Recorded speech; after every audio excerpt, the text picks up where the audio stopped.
So guys welcome back to the new video of comic maker. അപ്പോൾ ഇന്നത്തെ വീഡിയോയിൽ നമ്മൾ സംസാരിക്കാൻ പോകുന്നത് സ്പൈഡർമാൻ 4നെ കുറിച്ചിട്ടാണ്. അതായത് കേൾക്കുന്ന റൂമറുകൾ അനുസരിച്ച് സ്പൈഡർമാൻ 4ൽ ഡെയർ ഡെവിലും ആന്റിമാനും അപ്പിയറൻസ് ചെയ്യുന്നുണ്ട് എന്നാണ് ഇപ്പോൾ കേൾക്കുന്ന റൂമർ. അപ്പോൾ ഈ ഒരു റൂമറിനെ കുറിച്ചാണ് നമ്മൾ ഇന്നത്തെ വീഡിയോയിൽ സംസാരിക്കാൻ പോകുന്നത്. അപ്പോൾ വീഡിയോ ഇഷ്ടപ്പെട്ട വീഡിയോ ലൈക്ക് ചെയ്യാനും ചാനൽ സബ്സ്ക്രൈബ് ചെയ്യാനും മറക്കണ്ട. അപ്പോൾ ഇനി നമുക്ക് സമയം കളയാൻ നേരെ വീഡിയോയിലേക്ക് കടക്കാം. അപ്പോൾ സ്പൈഡർമാൻ 4ൽ നമ്മൾ ഡെയർ ഡെവിലിന്റെ ക്യാമിയോ പ്രതീക്ഷിച്ചത് തന്നെയാണ്. കാരണം ഇതുവരെ ഇറങ്ങിയ 3 സ്പൈഡർമാൻ സിനിമകളിലും ഒരു വലിയ ആക്ടർ അപ്പിയറൻസ് ചെയ്തിട്ടുണ്ട്. അതായത് സ്പൈഡർമാൻ ഹോം കമ്മിങ്ങിൽ അയൺമാന്റെ ക്യാമിയോ, സ്പൈഡർമാൻ ഫാർ ഫ്രം ഹോമിൽ നിക് ഫ്യൂരിയുടെ ക്യാമിയോ, അതിനുശേഷം സ്പൈഡർമാൻ നോവേ ഹോമിൽ ഡോക്ടർ സ്ട്രേഞ്ചിന്റെ ക്യാമിയോ. ഇതേ ക്യാമിയോസ് പോലെ തന്നെ നമ്മൾ സ്പൈഡർമാൻ 4ൽ പ്രതീക്ഷിച്ച ഒരു ക്യാമിയോ തന്നെയാണ് ഡെയർ ഡെവിലിന്റെ. അതിൽ പ്രധാനപ്പെട്ട കാരണം ഈ ഒരു സിനിമയുടെ റൂമർ പ്രകാരം ഈ ഒരു സിനിമ മെയിൻ വില്ലനായി വരാൻ പോകുന്നത് നമ്മുടെ കിങ് പിൻ ആയിരിക്കും. അപ്പോൾ കിങ് പിൻ ഉണ്ടെങ്കിൽ ഡെയർ ഡെവിൽ എന്തായാലും ഉണ്ടാവും. അത് മാത്രമല്ല സ്പൈഡർമാൻ നോവേ ഹോമിന്റെ എൻഡിങ്ങിന് ശേഷം നമ്മുടെ പീറ്റർ പാർക്കറിന്റെ ലൈഫ് ഫുൾ ആയിട്ട് ചേഞ്ച് ആയിരിക്കുകയാണ്. സോ അതിനെയൊക്കെ മറികടന്നൊരു പുതിയ ലൈഫ് സ്റ്റാർട്ട് ചെയ്യാൻ വേണ്ടി നമ്മുടെ ഡെയർ ഡെവിൽ സ്പൈഡർമാനെ സഹായിച്ചേക്കാം. ആൻഡ് അതിനോടൊപ്പം നമ്മുടെ കോമിക് ബുക്കിൽ ഇവർ രണ്ടുപേരും നല്ല ഫ്രണ്ട്സ് ആണ്. അതുകൊണ്ട് തന്നെ ഒരു ക്യാമിയോ എന്തായാലും നമുക്ക് പ്രതീക്ഷിക്കാൻ പറ്റും. ഇനി ആന്റ്മാന്റെ ക്യാമിയോയിലേക്ക് വരുമ്പോൾ ഡെയർ ഡെവിലിന്റെ ക്യാമിയോ നമ്മൾ പ്രതീക്ഷിച്ചതാണെങ്കിലും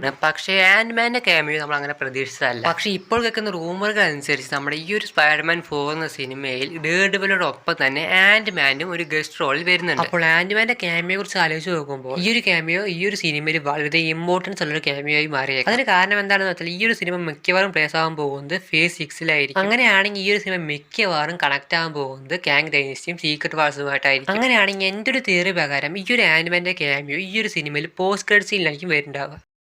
ആൻഡ് അതിന് കാരണം എന്താണെന്ന് വെച്ചാൽ ഈ ഒരു MCUവിന്റെ എർത്ത് 616 കാങ്ങിനെ അറിയുന്നതും കാങ്ങുമായി ഫൈറ്റ് ചെയ്തിട്ടുള്ള ഏക ഒരു അവഞ്ചേഴ്സ് നമ്മുടെ ആന്റ്മാൻ മാത്രമാണ്. സോ അതുകൊണ്ട് തന്നെ ഇനി വരാൻ പോകുന്ന വലിയൊരു വാറിനെ പറ്റി നമ്മുടെ സ്പൈഡർമാനെ അറിയിക്കാൻ പോകുന്നത് നമ്മുടെ ആന്റ്മാൻ ആയിരിക്കും. ചിലപ്പോൾ അങ്ങനെയായിരിക്കും നമ്മുടെ സ്പൈഡർമാന്റെ സ്റ്റോറി കാങ് ഡൈനസ്റ്റിയും സീക്രട്ട് വാഴ്സുമായി കണക്ട് ആകാൻ പോകുന്നത്. സോ ഇപ്പോൾ ഇത് ഒരു റൂമർ മാത്രമാണ്, ഇതുവരെ കൺഫേം ചെയ്തിട്ടൊന്നും ഇല്ല. പക്ഷേ ഈ ഒരു ക്യാമിയോസ് നമുക്ക് സ്പൈഡർമാൻ 4ൽ പ്രതീക്ഷിക്കാവുന്നതാണ്. അപ്പോൾ നമ്മുടെ ഇന്നത്തെ വീഡിയോ എത്ര മാത്രമേ ഉള്ളൂ. അപ്പോൾ വീഡിയോ ഇഷ്ടപ്പെട്ട വീഡിയോ ലൈക്ക് ചെയ്യാനും ചാനൽ സബ്സ്ക്രൈബ് ചെയ്യാനും മറക്കണ്ട.